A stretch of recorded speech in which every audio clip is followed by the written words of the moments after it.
नमस्कार। परीक्षा पे पाठशाला में आपका स्वागत है। साथ में हम उन छात्र छात्राओं के प्रति भी शुभकामनाएं व्यक्त करते हैं, मंगल कामनाएं व्यक्त करते हैं, जो इस परीक्षा की तैयारी में लगे हुए हैं और उन्होंने अपना एक सपना देख रखा है। हमारा भी ये प्रयास है कि अगर उनके गुरुजन, उनके माता पिता सब उन्हें एक संबल प्रदान कर रहे हैं तो हम भी उन्हें एक मार्गदर्शन दें। इसी उद्देश्य से आज हमने अपने पास एक नवीनतम दृष्टिकोण के साथ ये कार्यक्रम शुरू किया है। आज के हमारे मेहमान हैं कक्षा 10 के सामाजिक विज्ञान के अध्यापक मनोज कुमार सिंह जी। मनोज जी, मैं आपका बहुत बहुत स्वागत करता हूं।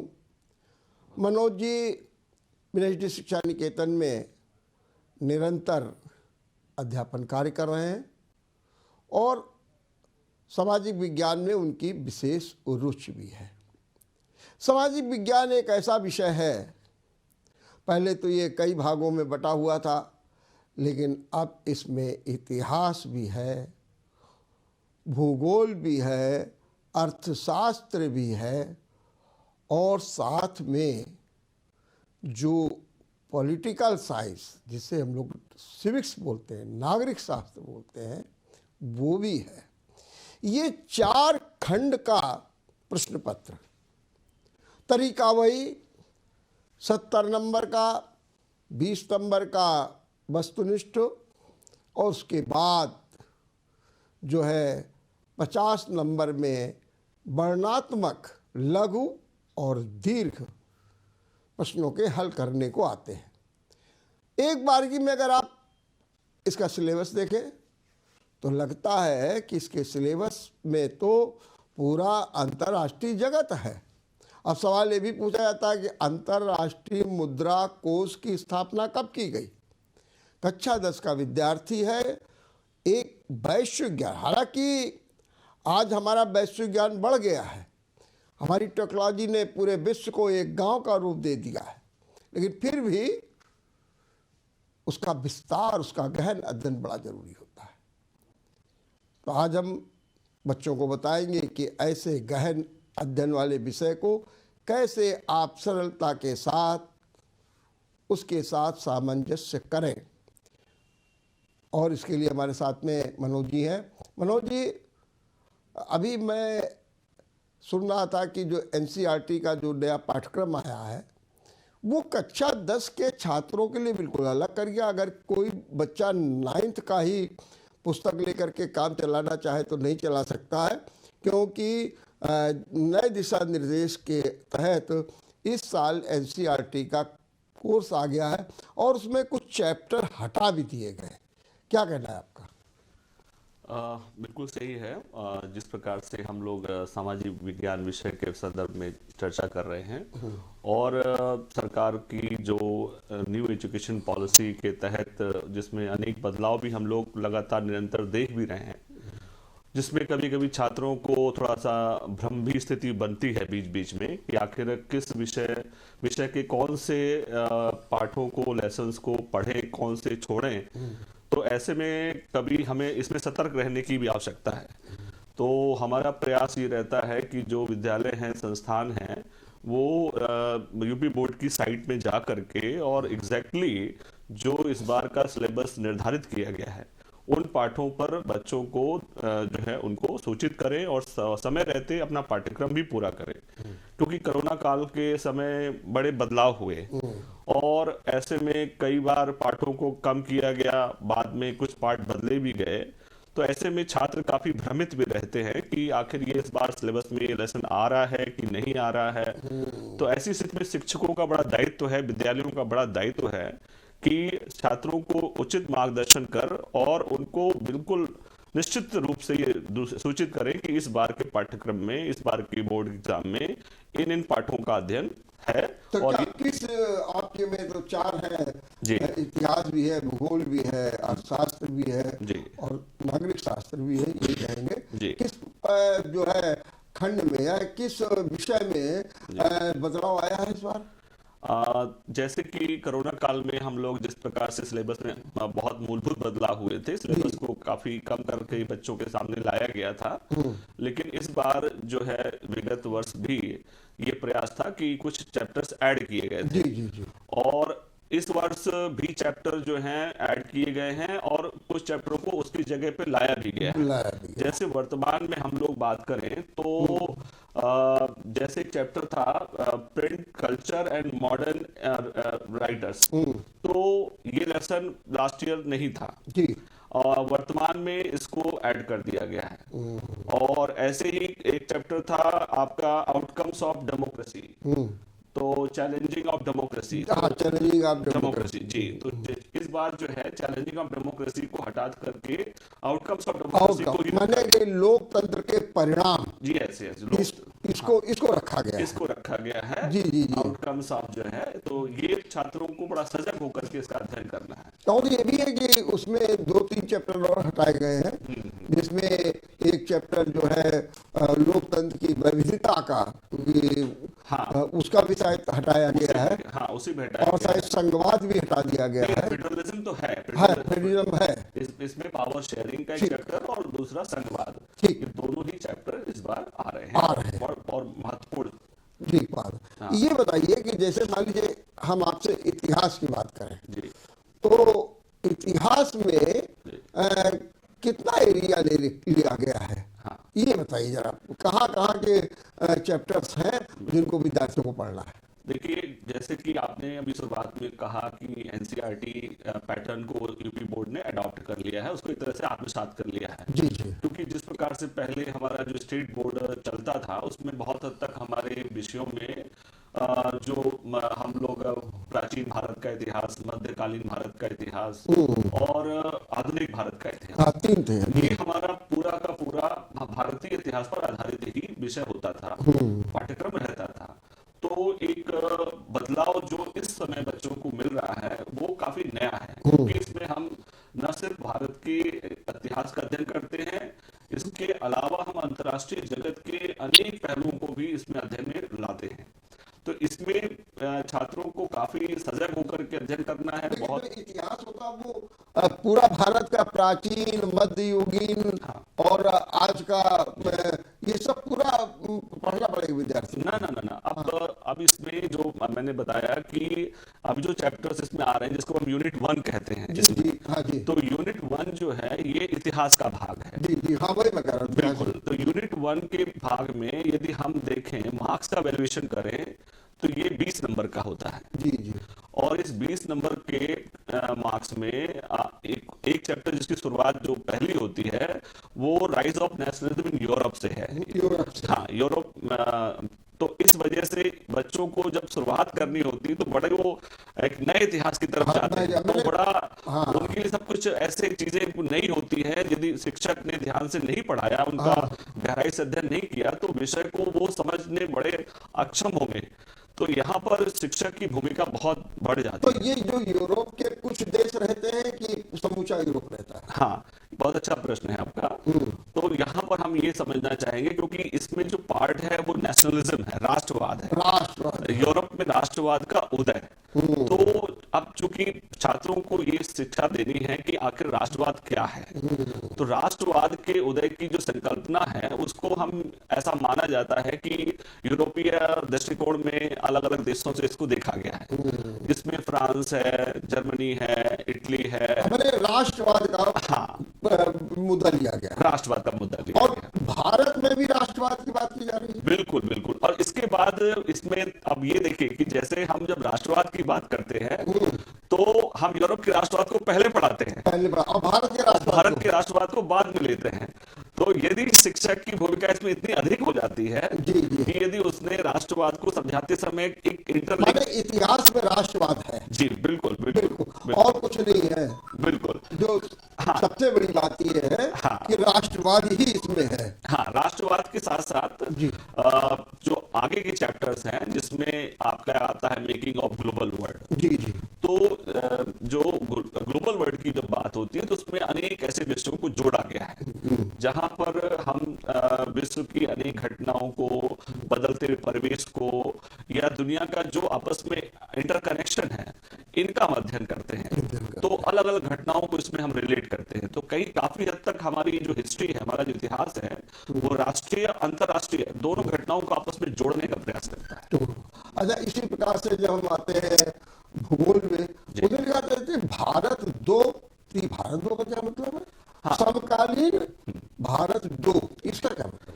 हाँ, देखिए, जब हम लोग जब भूगोल की बात करते हैं, भूगोल का जब अध्ययन करते हैं जी, तो भारत के अनेक ऐसे पहलुओं को जो हम भूगोल के द्वारा वर्तमान और परिस्थितियों को जोड़ते हैं, क्योंकि जो पुरातन परिस्थितियां हैं जिसमें ज्योग्राफी बदली है, जिसमें इंडस्ट्रियलाइजेशन नहीं था, अनेक प्रकार के जो रिसोर्सेज थे उनका जिस प्रकार से यूजेस था, वो कहीं ना कहीं बाद में जो डेवलपमेंट हुआ, रोड इंफ्रास्ट्रक्चर, माइनिंग्स, तो ये चीजें फॉरेस्ट रिसोर्सेज, इन चीजों को कहीं ना कहीं हम एक पार्ट 2 के रूप में भी देखते हैं। मैंने पार्ट 2 तो माने भारत में जो संसाधन है उन संसाधनों पर ही भूगोल रहेगा, बिल्कुल। माना जाएगा। हाँ, मतलब प्रयास भूगोल में इसी बात का है कि भारत में जो संसाधन है, चाहे प्राकृतिक हो, मानव निर्मित हो या मानवकृत हो, हम इन्हीं पर ही कहीं ना कहीं हम फोकस करते हैं बच्चों को समझाने का। ठीक बात है। और अगर अर्थशास्त्र की बात हम आपसे करें तो अर्थशास्त्र में भी यदि हम देखें तो अनेक ऐसे चैप्टर हैं जिसमें डेवलपमेंट है, सेक्टर ऑफ इंडियन इकोनॉमी है, या मनी एंड क्रेडिट है, एवं ग्लोबलाइजेशन एंड इंडियन इकोनॉमी है। तो कुल मिलाकर के जो हमारा अर्थशास्त्र है उसमें भारत के अर्थशास्त्र को प्रमुखता के साथ साथ और वैश्विकता की तरफ जोड़ा गया है, जिससे हम अपनी अर्थव्यवस्था को समझकर और विश्व की अर्थव्यवस्था को समझकर वास्तविक रूप से इसका अध्ययन कर सके। तो भारतीय जो अर्थव्यवस्था को समझने के लिए कक्षा 10 के छात्र को क्या पढ़ना होता है? बिल्कुल। तो अभी जैसे हम देख रहे हैं कि भारत एक बड़ी तेजी से बढ़ती हुई इकोनॉमी है और हम दुनिया के 5वें आज अर्थव्यवस्था के रूप में दुनिया में सशक्त रूप से समृद्ध हो रहे हैं।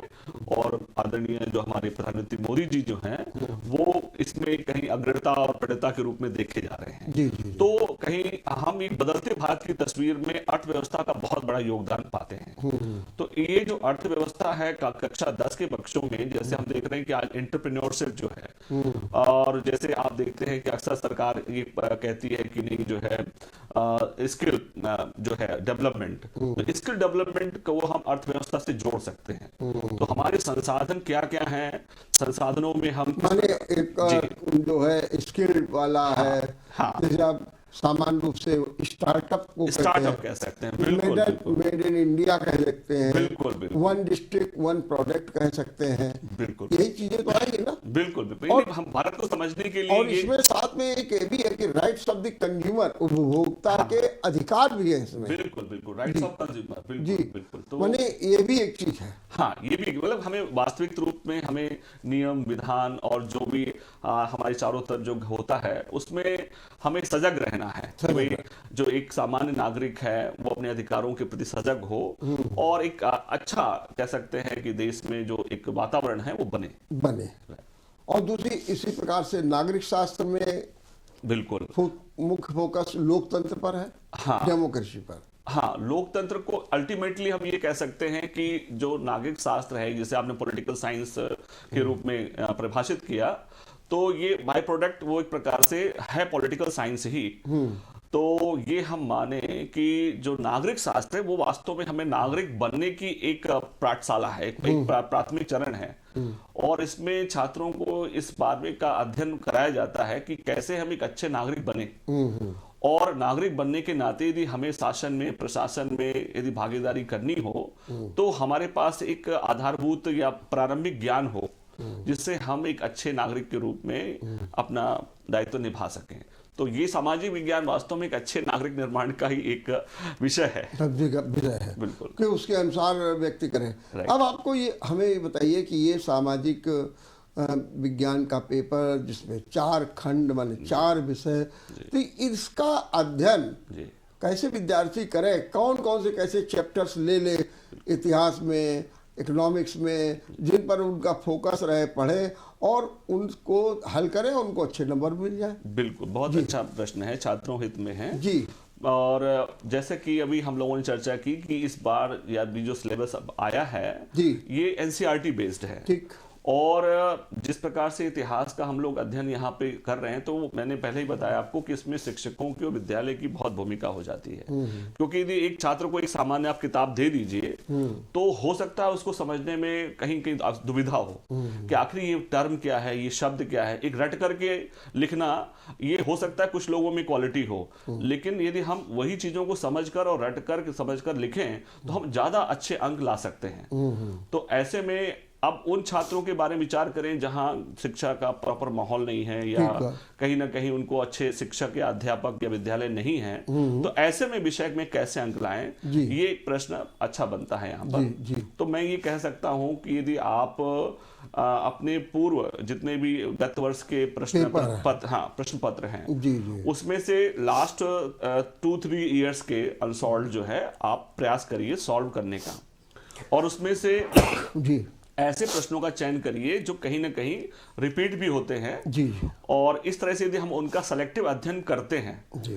तो कहीं हम अच्छे अंक लाने में कहीं ना कहीं समर्थ भी होते हैं। लेकिन इसमें सबसे बड़ी दुविधा यह है कि अब तरीका जो प्रश्न पत्र का बहुत बदला हुआ है, तो यहाँ पर हमें विषय का गहराई से भी अध्ययन करना है, तभी हम श्रेष्ठ अंक यहाँ पर लाने में सक्षम हो सकते हैं।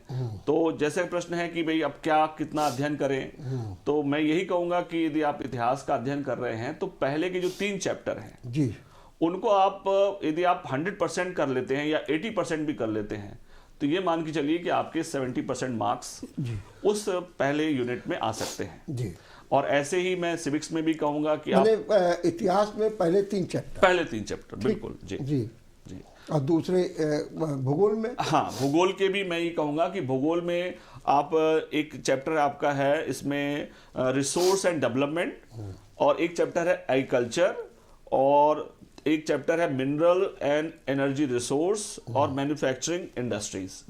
ये 4 चैप्टर ऐसे हैं यदि छात्र पढ़ लेता है तो उसको 70% नंबर 75% नंबर तक आ जाएंगे। बिल्कुल, माने कि एक तो रिसोर्सेज पढ़ ले, हाँ रिसोर्सेज पढ़ ले, एग्रीकल्चर पढ़े, हाँ वैदिक संसाधन और विकास, कृषि, खनिज एवं ऊर्जा संसाधन, खनिज ऊर्जा और विनिर्माण उद्योग। हाँ, अगर ये 4 चैप्टर भी पढ़ ले तो उसका भला हो जाए। हाँ बिल्कुल। इसी प्रकार से अगर हम इकोनॉमिक्स में आ जाए, हाँ यदि हम इकोनॉमिक्स में आते हैं तो वैसे तो इकोनॉमिक्स में हम जाएं तो 5 चैप्टर होते हैं, 5 कुल, लेकिन फिर भी यदि हम ऐसे 3 चैप्टर ले लें जिसमें सेक्टर ऑफ इंडियन इकोनॉमी, और दूसरा है ग्लोबलाइजेशन एंड इंडियन इकोनॉमी, और तीसरा है कंज्यूमर राइट्स। यदि हम 3 चैप्टर इनको ध्यान से पढ़ते हैं, अच्छे से पढ़ते हैं, तो फिर अच्छे अंक निश्चित तौर पर आने हैं। अच्छा, इसी तरीके से जो नागरिक शास्त्र है उसमें क्या करना चाहिए? हाँ बिल्कुल, नागरिक शास्त्र में भी हम शुरू के 3 चैप्टर ले लें। जैसे आपका पहला है पावर शेयरिंग, दूसरा है आपका फेडरलिज्म, और तीसरा है caste, religion and gender issues. हाँ, यदि हम इन 3 चैप्टरों को देख लें तो हम काफी कम चैप्टर्स में अच्छे अंक लाने में कहीं ना कहीं समर्थ हो सकते हैं। तो विद्यार्थियों, आपने देखा मार साहब ने कितने अच्छे तरीके से इतिहास में पहले 3 चैप्टर, भूगोल में रिसोर्स पर, एग्रीकल्चर पर, मिनरल एनर्जी, खनिज और एनर्जी, हाँ, और मैन्युफैक्चरिंग, और अगर आप इसके बाद अर्थशास्त्र में आ जाइए तो सीधे सीधे बताया कि ग्लोबलाइजेशन और हमारा जो सेक्टर है इकोनॉमिक का, उससे क्या रिलेशंस बन रहे हैं। और मैं जानता हूं कि सबसे ज़्यादा अगर कोई भी इम्पॉर्टेंट क्वेश्चन है वो है राइट्स ऑफ द कंज्यूमर, कि जो उपभोक्ता के अधिकार हैं उनको। और इसी प्रकार से नागरिक शास्त्र में पहले 3 चैप्टर, अगर आप इतना पढ़ लेंगे तो आपके 70% नंबर कहीं गए नहीं।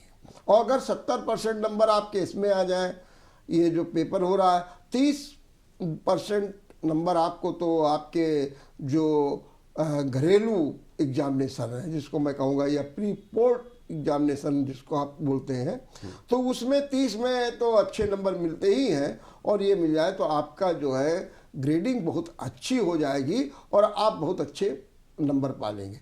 मतलब इसके अलावा एक मैंने देखा था कि एक ये भी आता है कि जो एक मानचित्र में आप निशान लगाइए। महात्मा गांधी ने असहयोग आंदोलन कहाँ से शुरू किया, दांडी यात्रा कहाँ से शुरू की गई, जलियांवाला बाग कहाँ हुआ था, मैंने आप पॉइंट। तो क्या इसके लिए उनको मानचित्र दिया जाता है, फिर उसके हिसाब से उसमें करते हैं, क्या होता है इसका तरीका? बहुत अच्छा प्रश्न है। मैं ये कहूँगा कि मानचित्र एक ऐसा प्रश्न है जिसमें हम पूरे पूरे अंक ला सकते हैं जी। और इसमें जैसे कि पहले मैंने बताया कि जैसे जब पहले स्टेट बोर्ड में जब ये एनसीईआरटी नहीं था तो मानचित्र में हम लोगों के पास कोई एग्जैक्टली पैरामीटर नहीं था कि हम कितना बच्चों को अध्ययन कराएं, क्योंकि प्राचीन भारत भी है, मध्य भारत भी है और आधुनिक भारत का भी इतिहास है। तो मैप को लेकर के हमारे पास 100 और कम से कम 150 तक मानचित्र के स्थल हो जाते थे, मैप्स हो जाते थे। लेकिन अब जब से इधर मैंने एनसीईआरटी का पैटर्न देखा है, इसमें बड़ा सेलेक्टेड मैप वर्क है। और मैं ये देखा कि यदि बच्चा 2 साल 3 साल करके 3 साल के अनसॉल्व्ड के मैप यदि वो लगा लेता है तो यदि मैंने कैलकुलेट भी किया तो एग्जैक्टली 30 से 35 ऐसे स्थल होते हैं मैप के कि यदि उतना वो कर लेता है तो उसके पूरे पूरे अंक आ जाते हैं। तो ये 2-3 साल के अनुभव के आधार पर यदि इस बार कुछ नहीं बदलता है, बदलाव नहीं होता है, तो ये जो एक बार बार जो आ रहा है तो बच्चों को बड़ा सिलेक्टेड है कि वो अनसॉल्व्ड के उन प्रश्नों को ले जो उसमें दिए हुए हैं मैप के और उनको कर ले। तो वो सिलेक्टिवली आप देखेंगे 30 से 35 या बहुत ज्यादा 40, इससे ज्यादा नहीं है, इतने ही चीजों को वो मैप में इंडिकेशन के लिए आता है। ठीक। तो ये बच्चों को बहुत ये मान के चलिए कि वो 100% मार्क्स हैं। यदि अच्छा करता है तो 5 नंबर ज्योग्राफी के होते हैं और 5 नंबर पार्ट ए और पार्ट बी का होता है। ठीक बात। और हम अगर आपसे ये कहें कि जो ये पेपर हल करने हमारे विद्यार्थी जा रहे हैं, उनको अगर कोई आपको टिप्स देना हो कि 5-6 टिप्स कि ये कर ले तो बस उनका कल्याण होगा। जैसे भी आप बता रहे थे कि पहले चैप्टर में जो है 3 चैप्टर पढ़ लें, फिर ये पढ़ लें, ऐसे जो आप नियम बता, या इसके अलावा आप भी बच्चों को जब पढ़ाते होंगे तो आपने भी देखा होगा कि कैसे विद्यार्थी क्या कमियां करते हैं, उनके सामने क्या प्रॉब्लम्स आती है, उनको कैसे हल किया है, उसका अगर आप टिप्स दे दें तो बहुत अच्छा रहेगा। जी बिल्कुल। देखिए, जैसे कि हम एग्ज़ाम में जा रहे हैं, बोर्ड काफ़ी जो कि बच्चे पहली एक पायदान होता है जहाँ पर थोड़ा गंभीरता आती है जीवन में, और बोर्ड उनके लिए पहली पायदान होता है अपनी परीक्षा देने का। तो ऐसे में हर कहीं ना कहीं जो पेपर है उनके लिए महत्वपूर्ण होता है। ऐसे ही सामाजिक विज्ञान जो है, तो इस विषय में भी यदि हम कुछ बातों को ध्यान रखें तो ये बिल्कुल एश्योर है कि उनके नंबर काफी हद तक बेटर हो सकते हैं, काफी अच्छे आ सकते हैं। जैसे कि ये देखें कि पहली बात तो ये जो प्रश्न पत्र है ये थ्योरेटिकल होता है, और थ्योरी होने की वजह से इसमें जो कैटेगरी ऑफ क्वेश्चंस आते हैं वो देखा जाए तो 3 से 4 तरह के होते हैं। पहला जो पार्ट होता है जिसको हम लोग पार्ट ए कहते हैं वो ऑब्जेक्टिव होता है, और ऑब्जेक्टिव क्वेश्चन की बात करें तो उसमें कुल 20 प्रश्न होते हैं।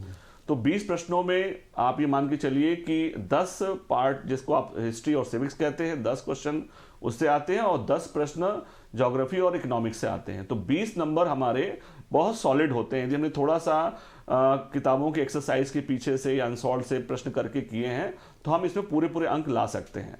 तो एक तो इसमें हम ऑब्जेक्टिव प्रयास करें कि हम मैक्सिमम किताब को पढ़ें, एक्सरसाइज करें, अनसॉल्व के ऐसे बहुविकल्पी प्रश्नों को याद कर लें। तो एक तो ये 20 नंबर हम इसमें प्रयास करें कि हमारे पूरे पूरे आए। दूसरा इसका पार्ट बी है, पेपर में पार्ट ए और पार्ट बी करके आता है। जो पार्ट बी है उसमें 2 तरह के प्रश्न हैं, एक है डिस्क्रिप्टिव 1 और एक है डिस्क्रिप्टिव 2। तो यहाँ पर जो डिस्क्रिप्टिव 1 टाइप के जो प्रश्न आते हैं जिनको हम लघुत्तरीय प्रश्न कहते हैं, यानी कि जिसमें हम 50 शब्दों की सीमा, ऐसा बोर्ड कहता है कि 50 शब्द सीमा तक लिखिए। तो डिस्क्रिप्टिव 1 के क्वेश्चन जिन्हें हम शॉर्ट आंसर या लघुत्तरीय प्रश्न कहते हैं, उनको इसमें 2 हमारे प्रश्न जो हैं, एक प्रश्न आपका हिस्ट्री से और एक सिविक्स से, और इसमें से एक ज्योग्राफी से और एक इकोनॉमिक्स से। तो इस प्रकार से ये 4 प्रश्न हमारे लघुत्तरी में होते हैं, और इसी प्रकार से 4 प्रश्न हमारे बहुविकल्पी हमारे इसके क्या कहते हैं लॉन्ग टाइप में विस्तृत ट्री होते हैं। तो अब ये बात आती है कि हमने पहले प्रश्न पत्र को उसकी संरचना को समझ लिया कि प्रश्न किस रूप में आता है। फिर हमने ये देखा कि प्रश्न का जो प्रेजेंटेशन है वो कैसे करना है, क्योंकि एक तो हमारी OMR शीट है जिसमें हमको बबल सर्कल करने होते हैं। तो ये ध्यान रखना है कि कहीं पर हम बबल्स डार्क करते समय गलत ना कर दें, क्योंकि हमारा हर एक गलत हमारे अंक कटने के चांसेस बढ़ जाते हैं। तो हम सही उत्तर का चयन पहले करें और फिर उसको बबल्स को डार्क करें, तो गलती की संभावनाएं कम हो जाएं। इसके बाद फिर हमारे पास आता है लिखने का, जिसको हम कहते हैं पार्ट बी या डिस्क्रिप्टिव टाइप 1। उसमें प्रयास करें कि हमारा प्रेजेंटेशन अच्छा हो, क्योंकि ये मैंने बताया कि एक सब्जेक्टिव क्वेश्चन है, थ्योरेटिकल है, तो हमारा इसमें राइटिंग और राइटिंग के साथ हम अपना आंसर का प्रेजेंटेशन कैसे करते हैं। तो इसमें ये कई बातें होती हैं कि आप हेडिंग डालें, यदि क्वेश्चन में आपको पूछा गया है तो आप उसको पॉइंट्स में लिखें, आवश्यकता है तो उसमें डायग्राम भी आप बनाएं, जहां पर मैप बना सकते हैं, संबंधित प्रश्न है तो उसमें मैप बनाइए, और कहीं पर जरूरी है तो फ्लो चार्ट बनाइए कि आखिर पहले ये है, फिर इसके बाद दूसरा है, फिर तीसरा है। तो इस प्रकार से जो आपका प्रेजेंटेशन ऑफ पेपर है, आंसर शीट है, यदि वो अच्छी है, सुंदर लिखा हुआ है, तो भी एग्जामिनर आपको कहीं ना कहीं अच्छे अंक देता है और आपका परिणाम अच्छा आता है। तो ये समाज विज्ञान में भी 90-95% तक नंबर आते हैं? बिल्कुल। मैं तो अपने, चूंकि मेरा एक लंबा अनुभव है शिक्षण का, जी। तो मुझे बड़ी खुशी हुई बताते समय कि मेरे विद्यालय में कई बार हमारे बच्चों के 100 आउट ऑफ 100 भी आए हैं। अच्छा, 100, बहुत बहुत जबकि सामाजिक बहुत अच्छा। सामाजिक विषय में इतना नंबर लाना बड़ा कठिन है और बड़ा चैलेंजिंग होता है। चलिए, बहुत बहुत धन्यवाद आपको। आपने बहुत अच्छे ढंग से ये बताया कि कैसे हम अच्छे नंबर लाए, और उसके लिए जो सबसे बड़ी बात कर रहे थे मार साहब, प्रस्तुतिकरण की। अगर आपका प्रेजेंटेशन अच्छा है, और प्रेजेंटेशन के लिए बताया कि ऑब्जेक्टिव में जरा सावधानी बरतिए, गलतियां न जाए, और जो आपके डिस्क्रिप्शन वाले हैं उनमें हेडिंग डालिए, सफाई से करिए, दूर दूर लिखिए, पॉइंट्स लिख दीजिए। जितना अच्छा से अच्छा आप आई कैचिंग बना देंगे कि माने एग्जामिनर कॉपी आपकी खोले और साफ दिखाई दे कि इसमें ये पॉइंट लिखे हुए हैं, और आपने अच्छी राइटिंग में लिख दिया, तो निश्चित रूप से जैसा कह रहे हैं 100 में 100 नंबर भी मिलेंगे। देखते रहिए ABC। नमस्कार।